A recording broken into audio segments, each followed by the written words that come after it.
Say hi to everybody, Lance. Hi. Say, I just got up from my nap. Nine.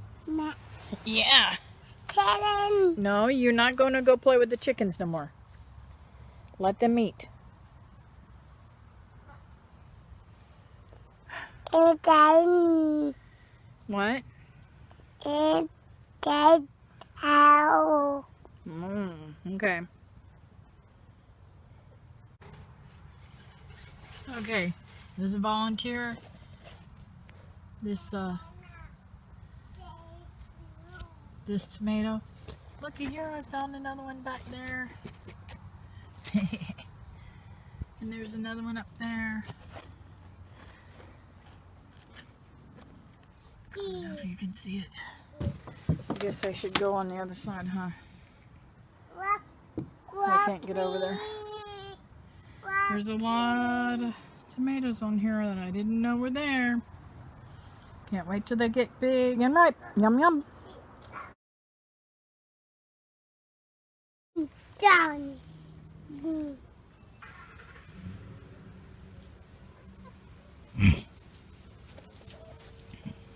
Now, Lance, you can't go around there.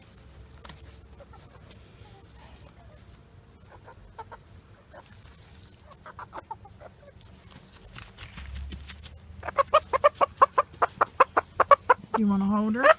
No, gentle, gentle, gentle, soft.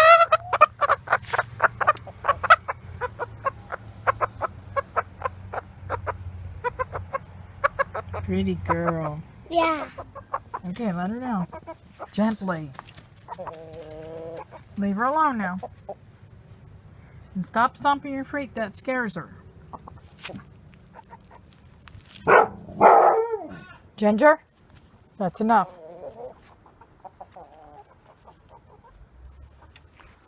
Aww. You know she's dirty. Why are you kissing her? I'm telling. Do not chase them. Listen. Look at Nanny. You do not chase them. Stop.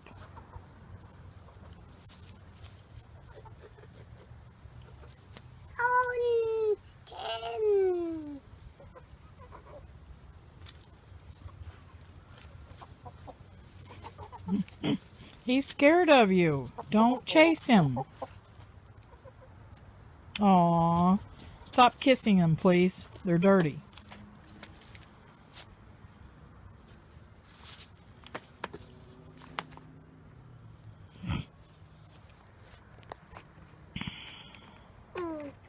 Get off that. Papa's going to get mad at you if you tear it up. Okay, I want to tell y'all a little story that happened many years ago.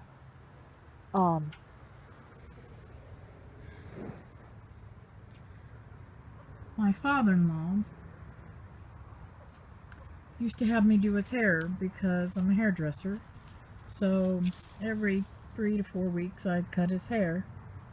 And he worked at a pest control place, and he was the head guy there, and he liked everything to be top notch with his hair, so he liked it cut quite frequently. And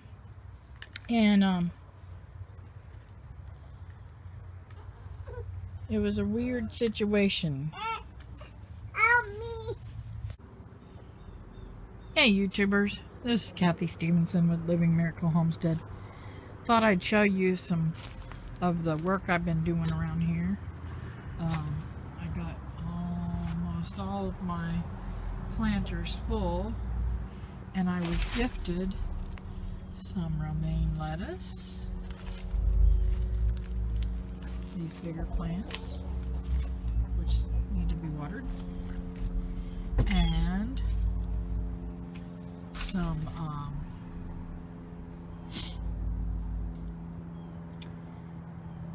let's see, I think they were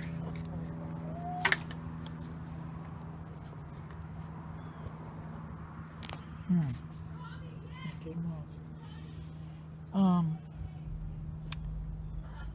Greek oregano, some dill, and some thyme over there, which I have never grown before. And I shared some with David and into his. We're trying to split up our plants so that we see whether they're going to grow better at my house or his house, or that kind of thing. Anyways, so, and my little plants down here are doing really good. My babies are in the other part of the garden today. Look how dirty they are. They've been dust bathing. I love watching them. Goldie! She ain't listening to me today. She's too interested in picking up all those bugs and stuff. I love to see them scratching around and eating bugs. Anyways, I want to tell you a little story. Years ago, well, to start with, I've been a hairdresser for, let's see here, 40 years now. And early on in my career, I had started doing my father-in-law's hair, and he held a position that he needed to stay sharp and cleaned up, his hair and everything. And so one of his haircuts, I noticed a little knot on his neck. And it concerned me because it was moving around, and I thought, that's just unusual. And there was no head on it or anything. It wasn't like a sore. It was just a knot underneath the skin. But because I did his hair every 3 to 4 weeks, I knew that it was not normal. So I told him to have it checked out. Well, he didn't listen to me. So the next time I did his hair, I asked him about it again because it had doubled in size. So I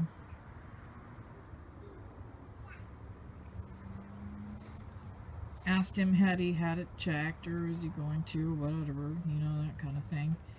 And he said, no, I ain't even worried about it, Kathy. It's just a little knot. And I said, no, Dad, you need to have that checked. I'm telling Mom. She'll make sure you have it checked out. So I went in the house and told my mother-in-law, because I used to cut their hair in the backyard. So I told her about it, and she made an appointment for him to see the doctor. So the doctor said, oh, I don't think it's anything. Okay, where was I? So the doctor didn't really think it was anything either. Lance, pull up your pants. And leave the chickens alone. Leave them alone. Thank you. Anyways, the doctor said he didn't think it was anything. But because of my father-in-law's age, he was going to have it checked out. He was going to do a biopsy in the hospital. And if everything worked out, he could go home the same night. Okay. So this is what happened. My father-in-law went to the doctor. The doctor said that it wasn't anything. And he was going to go ahead and take a biopsy, though, just to be sure. Because it could be something, but he wasn't really sure. He didn't think it was going to be anything. And then the day before my father-in-law's biopsy, I had been very, very sick. And I'd gotten my mother-in-law to come and get me and take me to the walk-in clinic. And they could not tell me what was wrong. So they told me to go to the hospital. So I went to the hospital and they admitted me. And for a whole day they could not figure out what was wrong with me. Now, mind you, I could barely swallow. I had really enlarged tonsils. And they were so enlarged that they were almost closed shut. Well, they called in a doctor, and I don't remember who it was. It's been years ago. And he came in and he did a once over and looked me from head to toe, and he told me to open my mouth and say "ah." Well, when I did, he was appalled. He could not believe that all the doctors that had seen me had not looked in my mouth.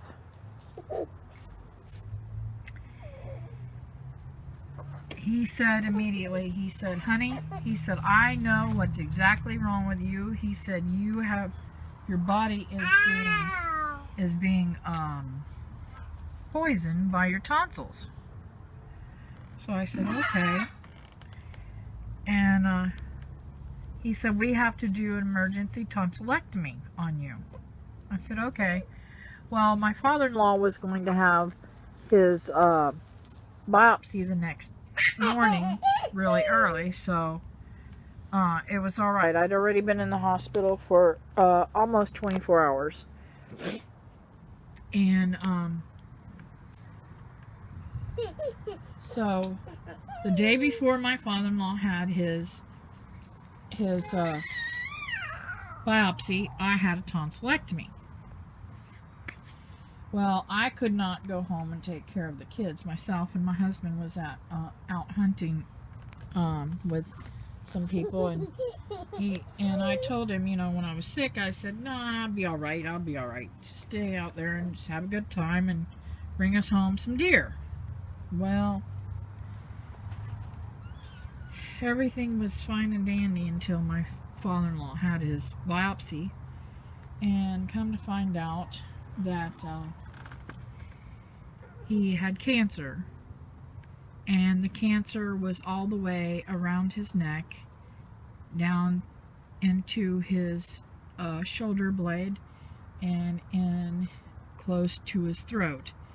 They did an incision from his ear all the way down his neck, through to his shoulder, and opened that flap up there and cleaned out all that cancer that they could find.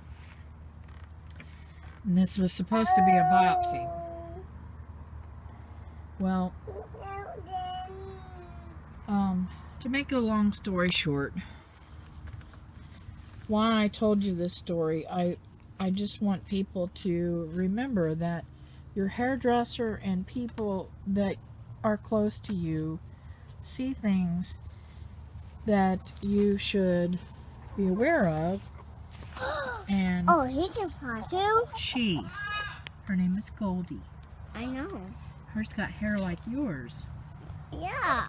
Hers is as gold as yours here. Yeah, huh? we have both wet hairs, and you have wet Yes. hair. Beautiful, isn't it? Oh, can I pay Odie? No, sir. You give me that stick this instant. Thank you. No.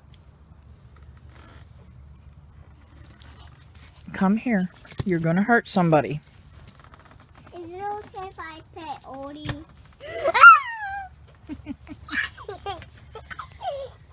Oh, kids. So, to make a long story short, if somebody sees something and asks you to have it checked out, check it out. You may never know. Odie. Oh. And I don't know why I wanted to tell you guys about this today, but I'm kissing. You know, he's not the only person in my career Hey. of I hair. don't think Can you let me finish what I'm saying? Thank you. He's not the only person in my career that I found cancer on. Lance, put her down. Hi. So in my 40 years of doing hair, I can say that I have found cancer on several of my clients. What are you doing? I found cancer in people's hair, on their scalp, and especially men who do not have hair need to protect their scalp. And check the neck and stuff that, you know, normally you can't see. One of my clients even, she came in and she had hit a tree mowing the yard and it poked her in the nose and it wouldn't heal. And I said, girlfriend, that looks like something serious. You need to go see the doctor. Come to find out, it was skin cancer. And they had to remove part of her cartilage in her nose and a lot of the skin there. So it is very serious to pay attention to your body.